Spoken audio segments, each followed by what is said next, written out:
ស្នេហ៍មិនបនទូគេស្អប់ខ្លួនឯងតែងតែភាក់ក្តីព្រោះទាំងក្រមចិត្តយល់ការពិតគឺជីវិតបងនេះគ្មានន័យចង់ហេតុអ្វីក៏រូបស្រីសុំស្រឡាញ់បងអូនបានប្រាប់បងថាស្នេហ៍ស្នងអាណិតបងណាស់ចង់ឲ្យបងផ្លឹងភ្លេចនាងចាំងមកស្នេហ៍នោះល្អ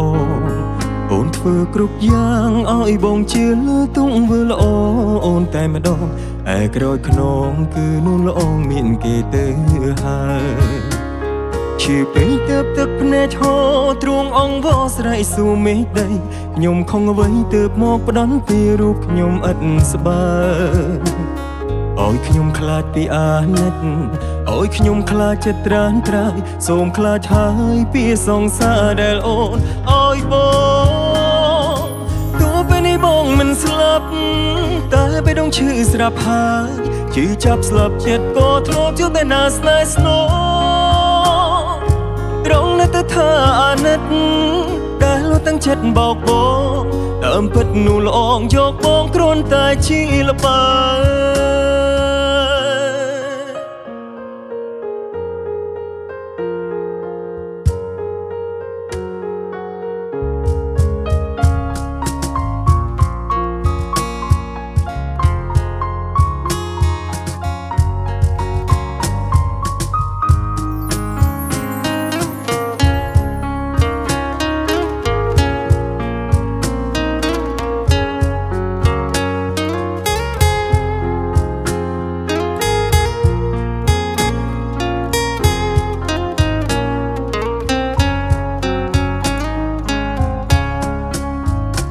ក៏ដឹងដែរថារូបបងអ្នកចាញ់ក្តីស្នេហ៍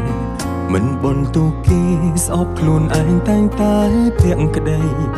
ព្រោះទាំងក្រមចិត្តយល់ការពិតគឺជីវិតបងនេះគ្មានន័យចង់ហេតុអ្វីក៏រូបស្រីសុំស្រឡាញ់បង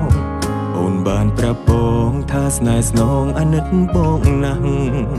ចង់ឲ្យបងផ្លឹងភ្លេចនាងចាំងមកស្នេហ៍នោះល្អអូនធ្វើគ្រប់យ៉ាងឲ្យបងជឿលើទង្វើល្អអូនតែម្ដងឯក្រោយខ្នងគឺនោះល្អមានគេទៅហើយជាពេលទៅទឹកភ្នែកហូរទ្រូងអង្វរស្រែកសួរមេឃដីខ្ញុំខំអ្វីទៅមកផ្ដន់ពីរូបខ្ញុំឥតស្បើឲ្យខ្ញុំខ្លាចពីអាណិតឲ្យខ្ញុំខ្លាចចិត្តត្រានត្រើយសូមខ្លាចហើយពីសង្សារដែលអូនឲ្យបងបងមិនស្លាប់តែពេលដងឈឺស្រាប់ហើយឈឺចាប់ស្លាប់ចិត្តក៏ធ្លាប់ជួបតែណាស្នេហ៍ស្នូត្រង់នៅតែថាអាណិតដែលលុតទាំងចិត្តបោកបងតាមពិតនោះល្អងយកបងគ្រាន់តែជាល្បើទោះពេលនេះបងមិនស្លាប់តែពេលដងឈឺស្រាប់ហើយឈឺចាប់ស្លាប់ចិត្តក៏ធ្លាប់ជួបតែណាស្នេហ៍ស្នូតែថាអាណិតដែលលុតទាំងចិត្តបោកបងតាមពិតនោះល្អងយកបងគ្រាន់តែជាល្បើតាមពិតនោះល្អងយកបងគ្រាន់តែជាល្បែងស្នេហ៍